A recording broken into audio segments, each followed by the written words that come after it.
અમારા વિસ્તારમાં શિક્ષકો મૂકી આપવાના છો તમે? અમારા વિસ્તારમાં જે આધાર કાર્ડના કેન્દ્રો નથી ચાલતા, રેશન કાર્ડના સર્વર નથી ચાલતું, આયુષ્માન કાર્ડ નથી ચાલતા, તમે અમને બનાવી આપવાના હોય તો બોલો. કેમ તમે વચ્ચે આવો છો ભાઈ? રસ્તાના ખાડા પૂરી આપવાના છો તમે? કેમ ભાઈ? પોલીસ અધિકારી કાયદો વ્યવસ્થા જાળવે ભાઈ. બરાબર છે, અમે તમારી આ વર્દીનો રિસ્પેક્ટ કરીએ છીએ. એનો મતલબ એવું નથી કે તમારાથી ડરીએ છીએ. તમે હોય કે અમારા જેવા ચૂંટાયેલા પ્રતિનિધિ હોય, પ્રજાના આપણે નોકર છે. એ બધાએ ભૂલવું નહીં જોઈએ. સાહેબગીરી બંધ કરી દેજો. બરાબર, નોકરું કરવું હોય તો હરકા કરો બધા.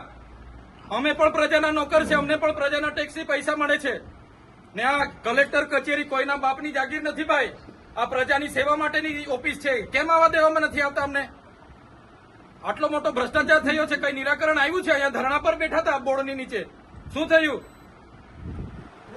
આટલી બધી નુકસાની થઈ છે ખેડૂતોની, કોણ સર્વે કરવા આવ્યું છે? કોઈ આવ્યું છે સર્વે કરવા?